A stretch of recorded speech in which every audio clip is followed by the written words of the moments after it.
Kamusta mga mahal kong kapatid? Ako si Pragstar Antonio Jr. Dalangin ko na mangusap ang Panginoon sa iyong puso, magdala ng kapayapaan at kapahingahan at matuto ka pa tungkol sa espiritual na labanan. Ito ang mensahe ko sa iyo ngayon. Pagkatapos ay magdadasal tayo ng panalangin ng pakikidigma. Angkinin natin ang mga pangako ng Diyos at maniwalang ibinigay na niya ang tagumpay sa atin. Amen? Pero bago yon, pakilik ng video na ito, mag-subscribe ka sa aking channel at i-activate ang bell para makatanggap ka ng mga notification mula sa YouTube sa sandaling mag-upload ako ng susunod na video. Araw-araw akong nagdarasal tuwing umaga para magsimula kang maayos at matatag sa Diyos. Sa gabi, gumagawa rin ako ng panalangin ng pananampalataya. Isang panalangin para makatulog kang payapa at matapos ang araw, natiyak na ang Diyos ang may kontrol. Tulad ng sinabi ko, ngayon ay pag-uusapan natin ang tungkol sa espiritual na labanan. At kung ikaw ay Kristiyano, kung ibinigay mo na ang iyong buhay kay Jesus, malamang na ikaw ay dumadaan sa isang espiritual na labanan. Kahit hindi mo alam, kahit wala kang naiintindihan tungkol sa paksang ito, magtatagumpay ka kung kasama mo si Jesus dahil ikaw ay nasa panig ng nagwawagi. Napagtagumpayan na ni Jesus ang lahat para sa atin, pero kailangan pa rin nating magpatuloy na matatag kasama siya. At kailangan din nating maintindihan kung paano kumikilos ang dyablo para subukan tayong tuksuhin. Ayon sa Biblia, may kapangyarihan pa rin ang kaaway sa mundong ito dahil mas pinili ng tao ang kadiliman kaysa liwanag.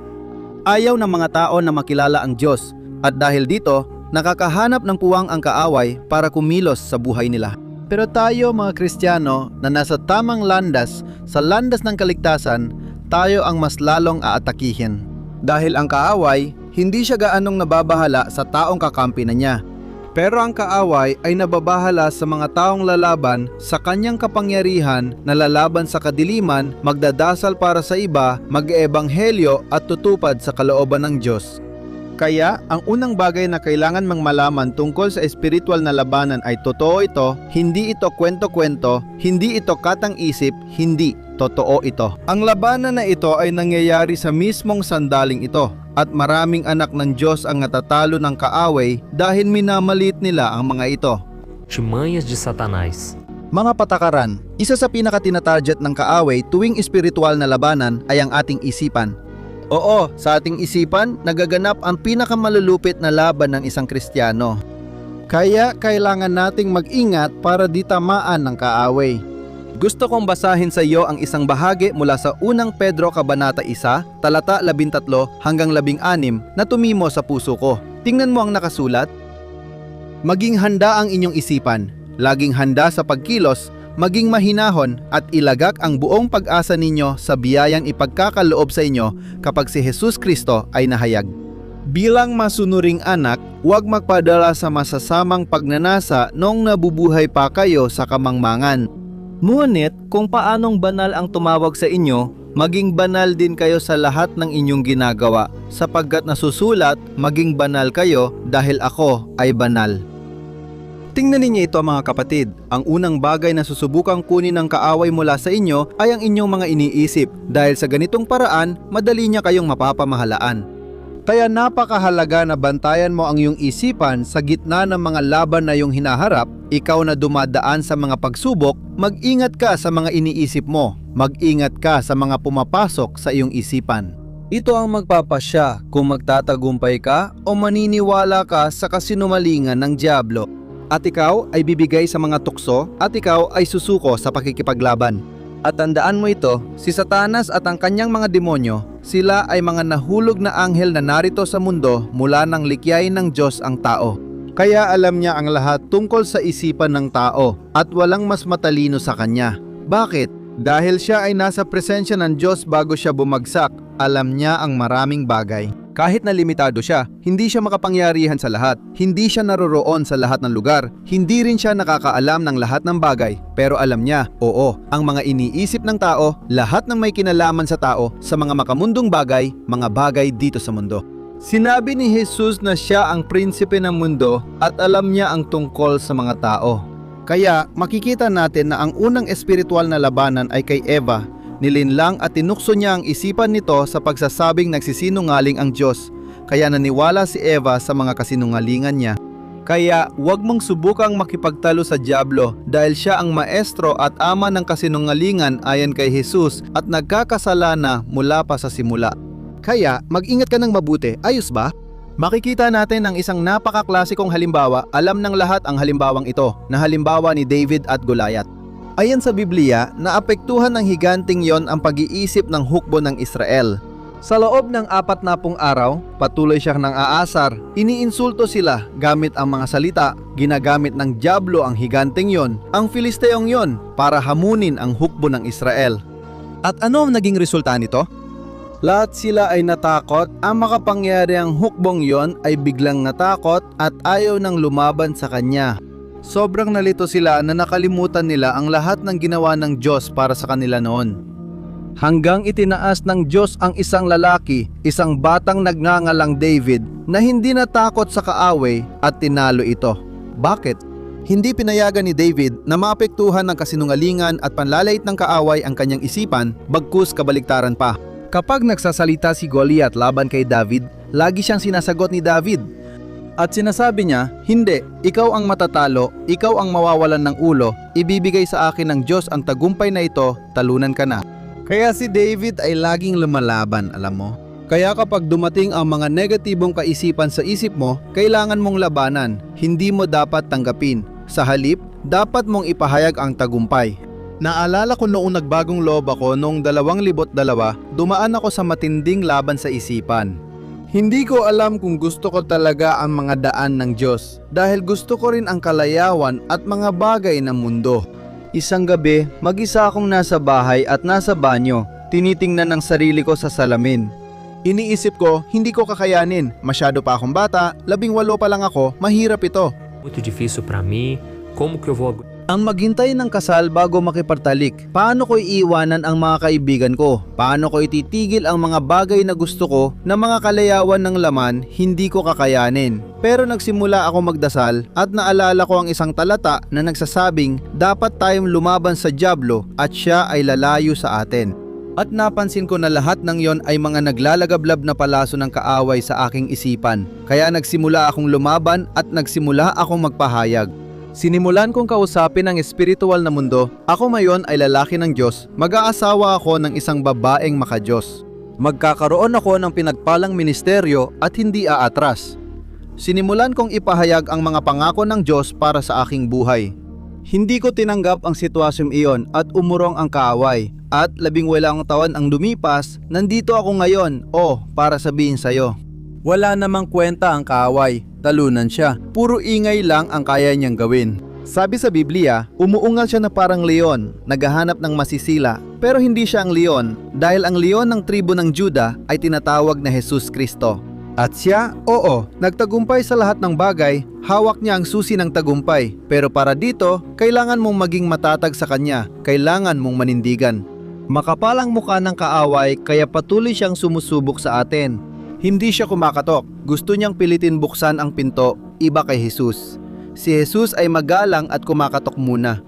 Ang Espiritu Santo, hindi rin namimilit sa buhay mo. Kung ayaw mo, ikaw ang pipili kung gusto mong sumunod sa Diyos o hindi. Ayos ba? Kaya tandaan mo, panalo ka na kahit hindi mo deserve, pero binigyan ka ng biyaya ng Diyos, gaya ng talatang binasa ko sa inyo, di ba? Ganito ang simula nito, ihanda ang isipan at maging handa sa pagkilos. Ang nakaagaw ng atensyon ko rito ay ang sumunod. Maging mainahon at ilagak ang buong pag-asa sa biyayang ibibigay sa inyo kapag si Jesus Kristo ay nahayag. Kaya napakahalaga na ilagak mo ang buong pag-asa mo sa biyayang ibinigay sa iyo ni Jesus Kristo. Ayos ba? Ang biyaya ng Diyos ang nagpapalakas sa iyo at dahilan ng matatag at balanseng isipan dahil hindi ka natitiwala sa iyong sarili. Kahit sabihin ng kaaway na masyado kang makasalanan, nagkasala ka ng labis ngayon, hindi ka karapat dapat patawarin, maaalala mo ang biyaya, tinawag ako ng Diyos. Hindi dahil karapat dapat ako, hindi dahil mas mabuti ako kaysa sa iba, hindi, kundi dahil minahal lang talaga niya ako. Patuloy niya akong minahal, pinatawad at ibinalik kahit hindi ako karapat-dapat at ito ay isang hindi karapat-dapat na biyaya. Amen. Ngayon, gusto kitang ipagdasal lalo na ikaw na lumalaban sa pagitan ng laman at espiritu. Maniwala ka, ang tagumpay ay nasa krus na. Si Jesus, tinalo na niya ang kasalanan, ang dyablo, ang kamatayan. Kailangan mo lang na manatiling matatag sa Kanya, purihin ang Diyos. Kaya magdasal tayo at gusto ko rin na sabayan mo akong magdasal. Ayos ba? Sige, tara. Panginoon, aking Diyos, aking Ama, inilalapit ko ang aking sarili ngayon sa iyong harapan upang purihin ka para sa buhay ng kapatid kong ito, lalaki man o babae, na kasalukuyang nakikiisa sa sandaling ito ng panalangin. O Diyos, alam mo ang mga pagsubok ng bawat isa. Maraming magulang ama ang tinutukso. Alam ko Ama, mahirap ito pero hindi imposible dahil napagtagumpayan mo na ang lahat para sa amin. Yun lang ang hinihiling ko sa iyo. Panginoon, tulungan mo kaming mamuhay sa mundo nang hindi nadudungisan. Nawai tulungan mo kami, Ama ko, na manatiling matatag sa iyong presensya. Kahit na kami ay magkasala, Panginoon, hindi kami mananatiling nakalugmok dahil ipinangako mo sa amin sa unang Juan, Kabanata 1. Que se nós confessarmos os nossos Panginoon, ikaw ay tapat na magpapatawad sa amin at lilinisin mo kami sa lahat ng kasamaan ng kasalanan, sa lahat ng dumi. O Ama, pinupuri kita dahil kung wala ang iyong kapatawaran, ang dugo ni Jesus na ibinuhos sa krus. Hindi kami makakarating dito dahil isang kasalanan lang ay magdudulot ng kaparusahan.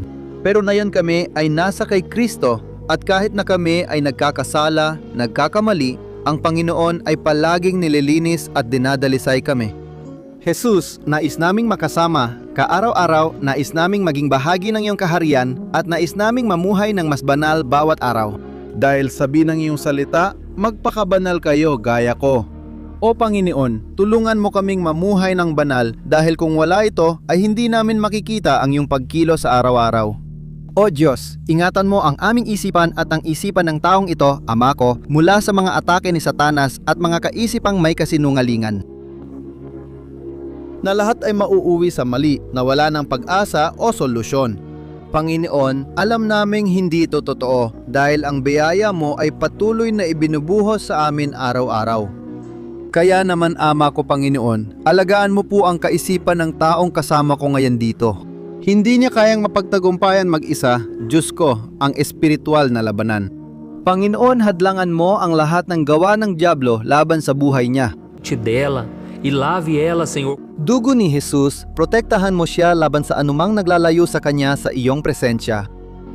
O Panginoon, maawa ka po sa kapatid na ito, bigyan mo siya Panginoon ng karunungan at pagkilatis, Ama ko, para makatakas siya sa mga patibong sa isipan na ginagamit ng dyablo, Panginoon, sa pangalan ni Jesus, tulad ng ginawa mo kay David.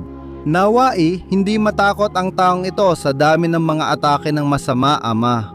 Ngunit nawai piliin niyang ipagkatiwala ang bata sa iyong kapangyarihan, sa iyong biyaya na higit na mas malaki kaysa sa lahat. O buhay ko Diyos, gusto kong tapusin ang panalangin na ito ngayon. Sumasa mo para sa pamilya Ama, para sa pamilya ng anak na ito, ng anak na babae na ito, na sila rin ay maprotektahan ng Panginoon. Kung may hindi pa nakakakilala sa iyong pag-ibig sa tahanang ito, naway hipuin siya ng iyong banal na espiritu. O Diyos, maawa ka sa aming mga magulang, sa aming mga kapatid, sa aming mga pinsan, sa aming mga anak, sa aming mga tiyuhin. Panginoon, huwag mong hayaang alipinin ng kaaway, Ama, ang taong ito sa kasalanan, Panginoon, sa maling relihiyon, sa maling landas. Sa ngalan ni Jesus, Panginoon, namamagitan ako para sa taong ito. Hinihiling ko, Jesus, palayain mo siya mula sa dyablo sa espiritual na kaharian. Ang taong ito na nakakakita ng mga anino at masasamang espiritu na nagpapahirap, nagdadala ng bisyo, pagkakakulong sa kaluluwa at espiritual na pagkakakulong sa kanyang buhay. Itinataboy ko ngayon ang lahat ng kasamaan laban sa buhay ng taong ito sa ngalan ni Jesus. Jesus, naniniwala ako na kahit hindi tayo makalapit sa Kanya, kahit hindi natin siya mapangaralan, ang ating mga panalangin ay dinirinig. At ang Panginoon ang gumagawa ng lahat ng bagay. Kung nais ng Panginoon, magbabangon siya ng isang tao para mangaral, para mag-ebanghelyo, kung nais ng Panginoon. Maaring mapakinggan ng taong ito ang panalangin ngayon. Jesus, palayain mo, Panginoon. Gawin mo ang iyong gawain at maawa ka sa amin. Kailangan naming mabuksan ang aming mga espiritual na mata upang makita ang iyong kadakilaan, ang iyong kabanalan, at upang matukoy din namin ang mga atake ng masama. O Panginoon, palayain mo kami mula sa lahat ng bagay na gumagapos at naglalayo sa amin sa iyo. Sa ngalan ni Jesus, nananalangin at nagpapasalamat ako sa iyo. Amen. Purihin ang Diyos.